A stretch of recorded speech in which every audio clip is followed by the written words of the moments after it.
We are in Chapter 10, Section 7. We have been discussing probabilities, and we just finished our discussion of or probabilities, and now we're going to look at and probabilities and discuss how to calculate those and how it's different than calculating or probabilities. So goal 5, find the probability of one event and a second event occurring. Let's start with this first question. Suppose that you toss a fair coin 2 times in a succession. So you toss a coin once and then you toss it a second time. The outcome of the first toss is heads or tails. This does or does not affect what happens when you toss the coin a second time. So when you toss it the first time, if you get a heads, will that change the outcome of the second toss? If you toss it the first time and get a tail, will that affect the outcome of the second toss? And the answer is does not. When you flip it, the coin, what happens on the toss 1 does not affect toss 2. So these events are considered to be independent events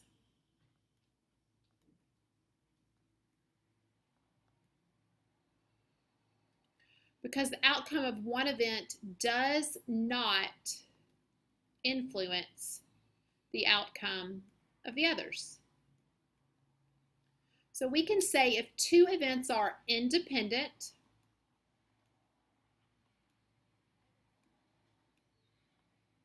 then we can calculate the probability of the first occurring and the second occurring by multiplying their probabilities.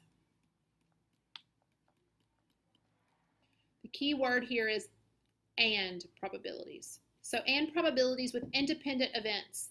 If A and B are independent events, then the probability of A and the probability of B is equivalent to the probability of A times the probability of B. So in the previous study of or probabilities, if we were looking at the or, we would add the individual probabilities. With an and probability, we multiply the individual probabilities. Let's check out an example. A random number generator on a computer selects 3 integers from 1 to 20. What is the probability that all 3 numbers are less than or equal to 5? So we're looking for what is the probability that all of the numbers are less than or equal to 5. In other words, what is the probability that the first number and the second number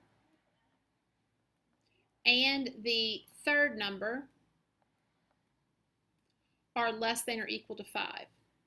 Because this is an and problem, we will multiply these individual probabilities.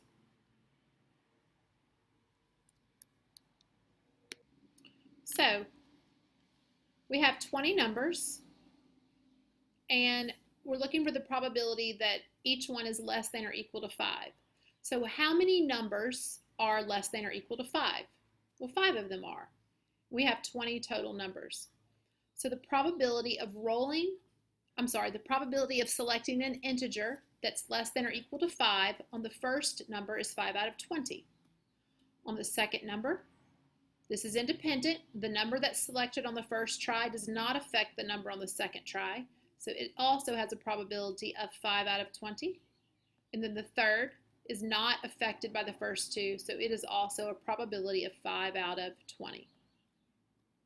And so our probability is 5 times 5 times 5, which is 125, divided by 20 times 20 times 20, which is 8,000. And so 125 divided by 8,000 is approximately 0.016. So very unlikely that the 3 numbers would be less than or equal to 5. Let's look at example number 2. So I hope that none of you have been inside of a casino, seeing as how none of you are 21 or older. But Perhaps you've seen a roulette wheel in a movie before. So the illustration is a roulette wheel. It has 38 numbered slots, 1 through 36, plus 0 and double 0.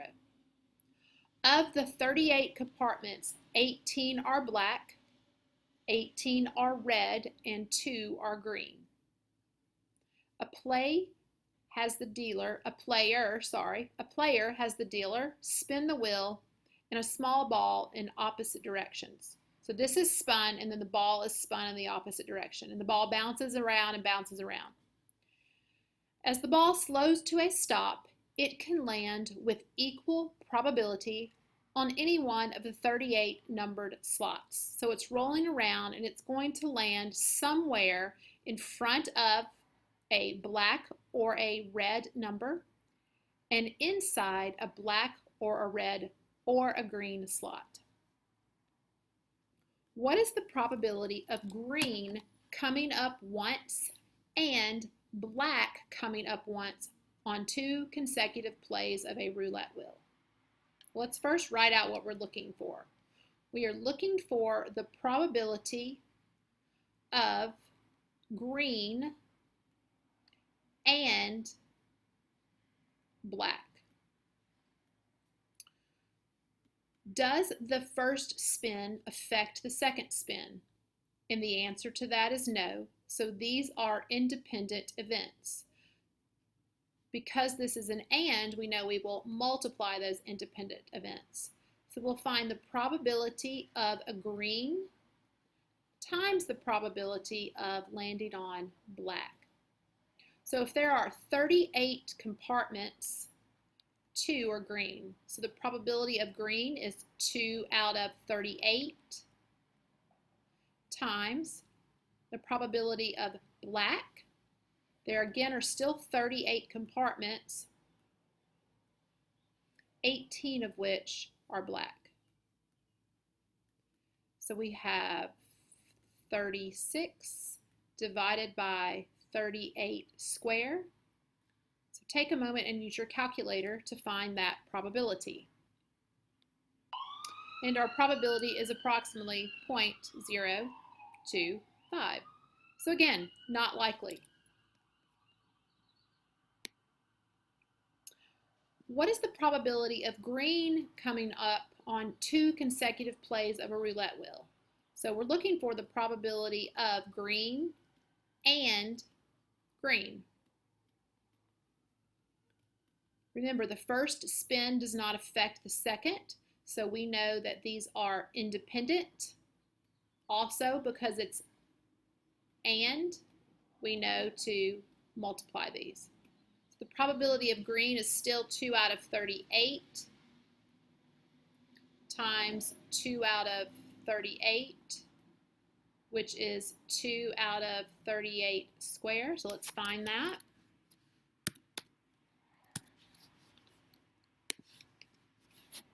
So 1 out of 722, or 0.001. So highly unlikely to get 2 greens in a row.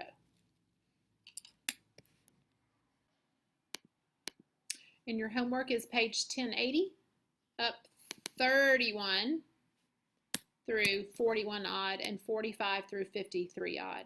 You do need to check haiku. I've moved the due dates of the second half of the study guide, and I've also moved the test date. So make sure you look at the assignment block on haiku. Thanks, ladies.